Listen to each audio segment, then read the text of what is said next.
Hey guys, back. Um, yeah, it's been a while. I haven't made a video in years. What I've been up to. I've just been playing around with reinforcement learning. Um, it's been really interesting to me currently. Back when I was in school, I actually took a reinforcement learning course, but I didn't have the mathematical depth and knowledge to really understand the stuff that was going on there, so I didn't really like it. I felt like it was just all hand waving. But after I took my numerical methods course and whatnot, I started to understand it more. And it's been really interesting to me. So I've been playing around with some reinforcement learning stuff. Um, so yeah, I just finished reading what was that textbook?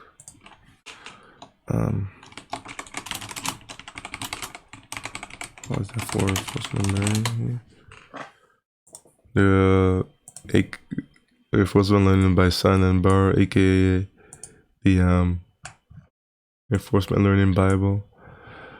I didn't read the whole thing, just the first half before we got into the what is it, psychology, the psychological aspects. I didn't get into that. I was just interested in the reinforcement learning part. What is this? Yeah, I stopped before this chapter. I stopped at chapter 13.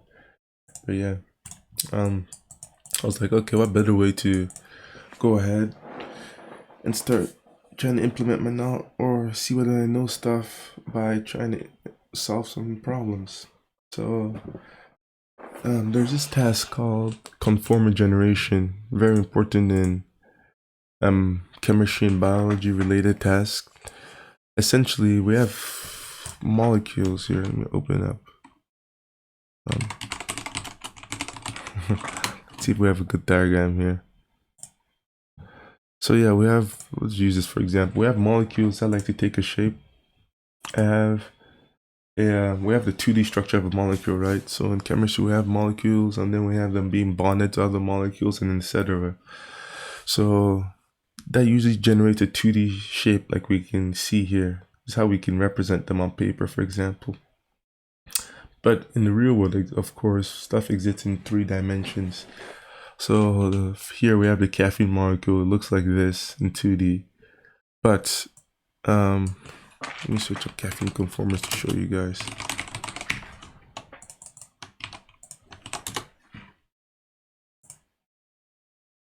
Yeah, you see, caffeine can have different orientations. I'm not sure if that's good. Let me see something that's nice. Well, I guess this is fine, but caffeine can have different 3D orientations. And the thing that's really cool about this stuff is that the probability of it having a specific 3D orientation, it's parametrized by this, what's it called, the Boltzmann, something called the Boltzmann distribution, right? It has specific applications for these molecules in chemistry, but essentially it's a molecules. This Boltzmann distribution is parametrized by the energy of a specific conformer of a molecule. So the lower energy it has, it's inversely proportional, right? So the lower energy it has, the higher probability the molecule has of taking that state, and the higher energy it has, the lower probability the conformer has of taking that state. Sorry, I'm saying molecule instead of conformer. I'm just getting ahead of myself here. But the cool thing about this, is that, I just find all the stuff with nature really fascinating. For example, how when lightning strikes, it finds the path of least resistance to go down and strike the earth. That's why putting stuff like lightning rods helps. And how, for example, the process of natural selection always selects for the traits that are most advantageous to survival with the minimal effort, right? So nature just really works in cool ways, and this is one of the ways, right? How a molecule can exist in different 3D orientation based on the energy of each different orientation, which can be parameterized by the distribution, right? So anyways, have to be an understanding here. Yeah, these molecules here could be in these different conformers, and it's very important for downstream tasks such as drug discovery or for like biological fuel research, for example, or anything really involving chemical reactions to figure out an ensemble, so like a collection of these low energy conformers for every molecule, because as I just said, molecules are in this lower energy states the majority of the time. This is a very important task, and there's different software that does it, right? We have stuff like RDKit. The software, it's been around for a while. Before it was in the 2000s, I forgot. That software to do this. We have stuff like Omega, which is more like the industry standard. It's a bit more. It's more accurate than RDKit. I didn't test this because I don't have access to this. It's not open source. But I did some benchmarking on RDKit. And from the stuff I've seen, Omega is significantly more accurate. Yeah, these are different ways to. These two methods are more heuristic search-based methods, right? They basically collect images and information from crystallography, etc. And then based on those heuristics, determine these conformers. There's a bit more complication there. Like for example, there's a bit of sampling the different torsions of the conformer based on the preferences. So there's some randomization there, but overall, it's basically a heuristic guided search with some torsion sampling and some deduplication at the end to get a diverse set of conformers, and then energy minimization after that. So that's usually the flow for these methods. So these two methods are ways for conformer generation. And of course, like I said, not like I said, but there's no AI involved here, right? No machine learning processes involved here, very little. Maybe some of the sampling. I didn't really look too deep into that. I'm not sure how example the sampling works. Actually, no. It's heuristic informed sampling, so of course no machine learning. So yeah, these two methods are not in the general sense, no machine learning involved here. Now for the state of the art for machine learning, like AI based methods, there's been a wide variety of stuff, right? There've been stuff like from here, message passing neural. Where is it here? Yeah, we have like message passing neural networks to generate atom embeddings, and then we like pass it to like something like a long short-term memory neural network, LSTM, or gated recurrent one, to predict the torsions, and then we go through steps like this, right, to dedupe and then minimize it. Several other approaches. I didn't pull up all the papers here. This is like one example. There's like the more state-of-the-art techniques on conformer generation, machine learning, and stuff like diffusion-based models. So we have, let me just pull this up.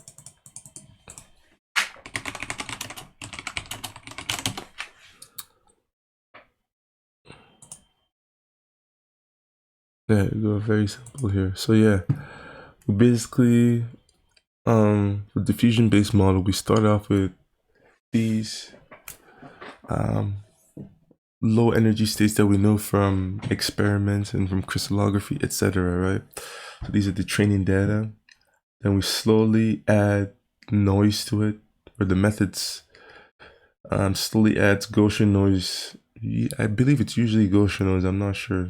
Most of the stuff is Gaussian, but yeah, slowly adds Gaussian noise. Yes, this is in the forward diffusion process to create a noisy image, right? And then the model is essentially trained to reverse this. So the way this works is that basically after the model learns to be able to reverse diffusion, you could just give it basically a blank slate, and then it could work backwards and generate these conformers, right? So this is basically been the state of the art, these diffusion-based models. There's also like variations of diffusion models, like flow matching models.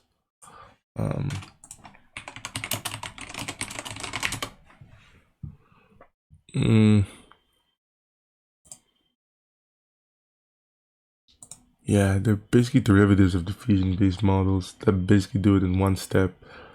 You can see how the diffusion process is usually more noisy here than the flow matching process, which is usually done in one step. It predicts it in one step. At least that's from what I know.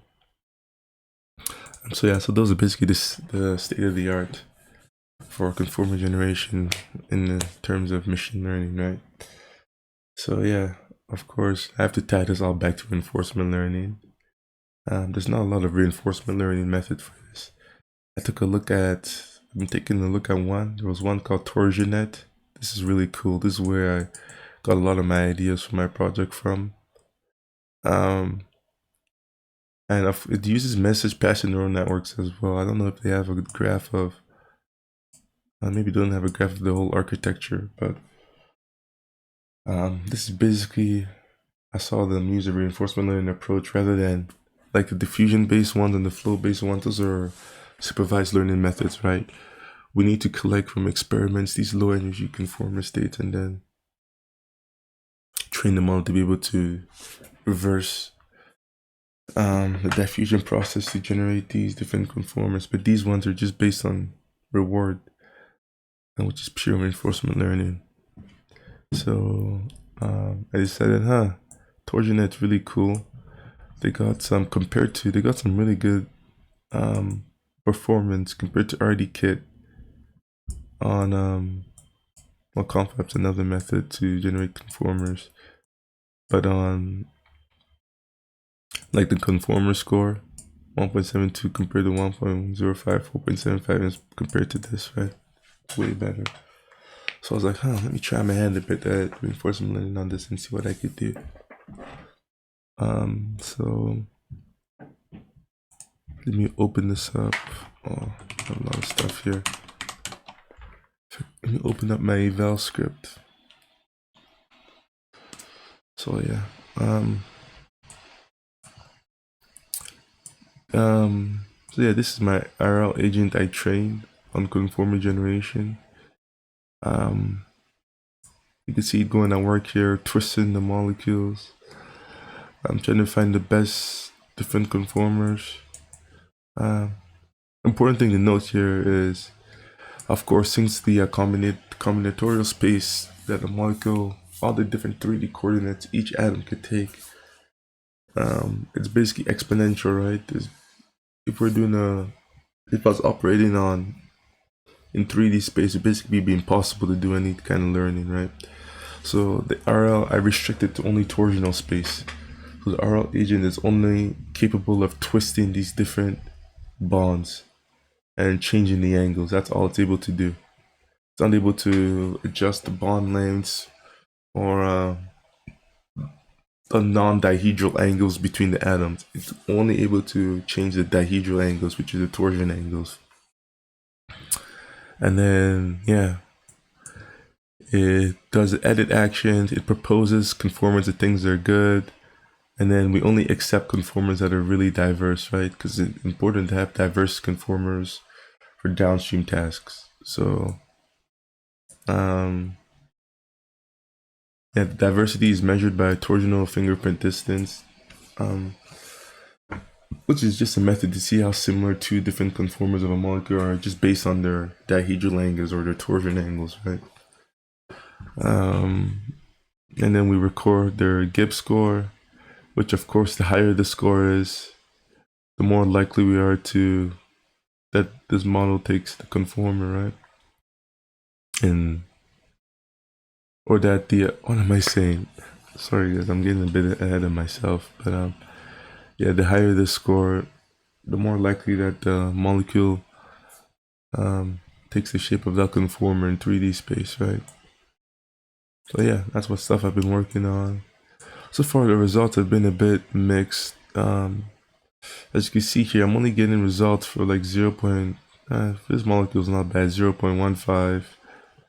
But Torsionet was getting results of what, 1.72, 4.75. So I'm gonna tweak some stuff around, maybe run some hyperparameter sweeps and whatnot, and see whether or not I could do better. Oh, I can't even believe I forgot to talk about this. Let me pull it up. My favorite library, and one of my favorite repos, Pufferlib. This is basically all the RLs being done by Pufferlib. It's the pure engine behind RL. I basically just made my environment in Pufferlib. And then it's a bit of some rendering stuff, but most of the stuff is done by Pufferlib. It's really cool. Yeah, Pufferlib is basically just a way here. It's my favorite machine learning library, I think. I like it even more than PyTorch, not gonna lie. Able to train RL agents, you follow the layout that they already defined. For example, you define your .h, your .c file, your bindings, and then you just go ahead and train the model. So I highly recommend you guys take a look at Pufferlib. You can go give them a star. It's a really cool repo. It's what I use to do the RL. I've done some contributions to Puffer, just some minor stuff. The laser puzzle environment, there was the one I added in. If I go take a look here, let me open up your GitHub. Actually, if I just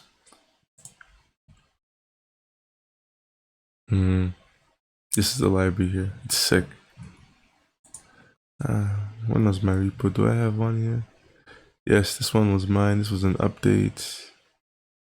And then this one was mine as well. So yeah, I only added in the laser puzzle environment. This is my second environment. This conformer generation stuff I've done now. Yeah, go take a look at it. I'm gonna keep working on this, trying to see how good I can get it to do. I know this stuff's really cool to me. I've always been interested in like chemistry, the intersection between like chemistry, biology, and like machine learning. And it's been awesome for me to get into it. So yeah, that's what stuff I've been up to lately. Thank you guys for watching. It's probably a long video. I just wanted to yap about stuff I was doing. Yeah, that's everything. Thank you guys. Bye bye.